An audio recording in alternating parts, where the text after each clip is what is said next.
The fog was thick as Bill Davidson drove home. He held a cigarette in one hand and the steering wheel in the other, all while screaming at his assistant. He was a high-powered executive for a large company through his iPhone.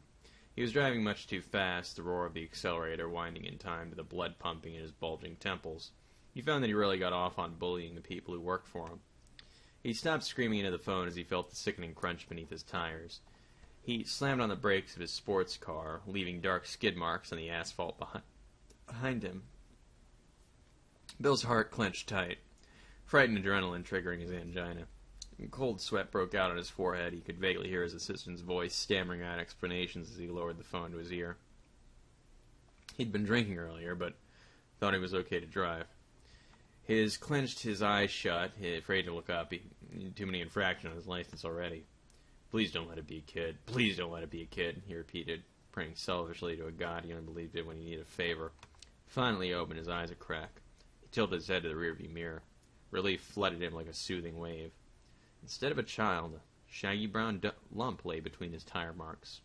A long tail wagged pathetically. "Thank God, it's just a dog," Bill muttered, wiping sweat off of his forehead. He threw his car into reverse and carefully backed up the street. Distantly, he could hear the assistant's disembodied voice calling, "Mr. Davidson! Mr. Davidson!" Bill used the automatic switch to lower his driver's window as the car rolled up next to the animal. Lying in a pool of blood was a medium-sized brown mutt. Its right forepaw was obviously broken. It tried to rise and fell back to its belly. The dog looked up at him, whimpering, and wagged its tail feebly. There was a small bell tied to its collar. It tinkled slightly as the dog struggled.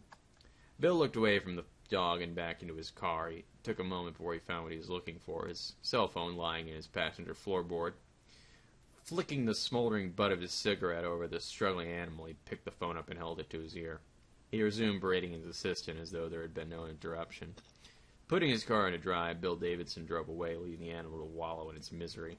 He made it home in time for his dinner, a huge rare steak, a baked potato drenched in butter, and 2 fingers of bourbon. The next day, on Bill's way to work, there was a large patch of dried blood, but no dog in sight. Weeks went by, and Bill didn't think about the dog again. His wife bullied him into visiting the doctor about his heart, and the doctor refilled his prescription, but not before the usual speak about cutting out red meat, getting more exercise, giving up smoking, and reducing his stress. Yeah, he placated the doctor.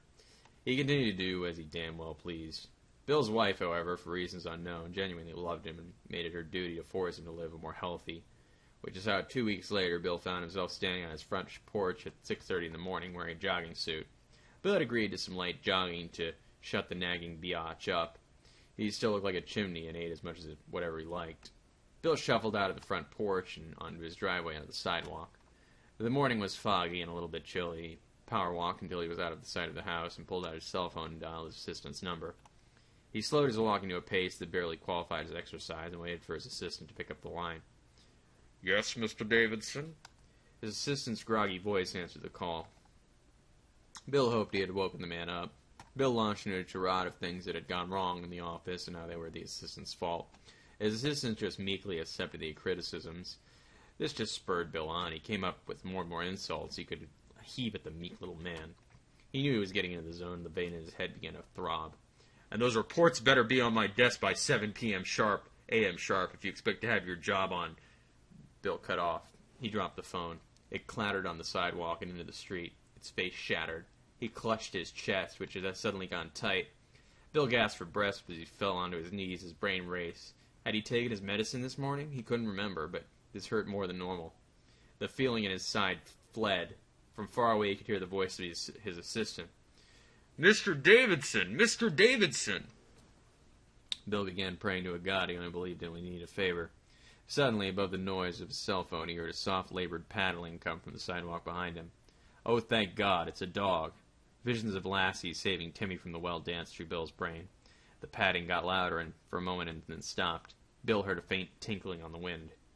Here, boy, go get help," Bill managed to wheeze. The padding started again. The animal came into view. It was a medium-sized, shaggy brown mutt.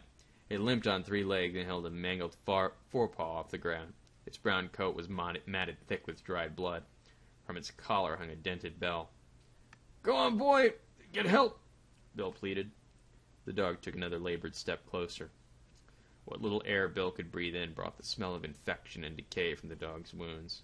When it reached him, it leaned down and licked his dying face. "Get help, please!" Bill's voice trailed off. As his vision dimmed and went dark, the last thing he saw was the dog's tail beginning to wag.